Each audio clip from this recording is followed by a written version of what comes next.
Happy morning all. ஒரு டைம்லேயும் ஒரு விஷயம் நமக்கு ரொம்ப பிடிக்கும், ஒன்று ஆசையாக செய்வோம். அது மாதிரி தான் இப்போ எனக்கு மணி பிளான்ட் வளர்க்குறது. நிறைய வீடியோஸில் பார்த்துட்டு தான் நான் வீட்டில் வளர்க்க ஸ்டார்ட் பண்ணேன், அழகாக இருந்துச்சு அப்படின்ட்டு. அது அழகாக மட்டும் கிடையாது, ஒரு சூப்பரான பாசிட்டிவ் வைப் தருது. கரெக்டாக குக் பண்ணுறோம், அதுக்கு ஃப்ரெண்ட்லேயே மணி பிளான்ட் இருக்குது, காற்றெல்லாம் நல்லா வர்றப்போ அது அப்படியே அழகாக அசையும். அது பார்க்குறதுக்கே அவ்வளோ அழகாக ரிலாக்ஸாக இருக்கும். அதிலிருந்து வெரைட்டியாக எங்கேயாச்சும் கிடைச்சதுன்னா நான் கலெக்ட் பண்ண ஆரம்பிச்சிட்டேன். ஃப்ரெண்டு வீட்டுக்கு போயிருந்தப்போ அவள் கொடுத்து விட்டுருந்தா. குட்டி குட்டியாக கட் பண்ணி அதை கொஞ்சமாக இருக்கிற தண்ணியில் வச்சிட்டோன்னா அடியில் வேர் விட்டுரும். அதுக்கப்புறமா மண்ணில் நட்டு வச்சிட்டோன்னா அது நல்லா அடர்த்தியாக வளர ஆரம்பிச்சிரும். கேரளாவில் மழை பெய்ய ஸ்டார்ட் ஆயிடுச்சு. ஈவினிங் டைம் ஆச்சுன்னா ஒரு 15 மினிட்ஸ் 20 மினிட்ஸ் ஓரளவுக்கு மழை பெஞ்சிட்ருக்கு.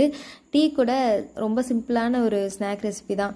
உருளைக்கிழங்கு குட்டி குட்டியாக இந்த மாதிரி நீளமாக கட் பண்ணிவிட்டு கொஞ்சமாக மிளகாத்தூள், பெப்பர் கொஞ்சம் அதிகமாக போட்டு, உப்பு, இது 3 மட்டும் போட்டு அப்போவே மிக்ஸ் பண்ணி, தண்ணி எதுவும் சேர்த்தாமல் மிக்ஸ் பண்ணி எண்ணெயில் போட்டு பொரிச்சு எடுத்துட்டோன்னா ஒரு சூப்பரான ஸ்நாக்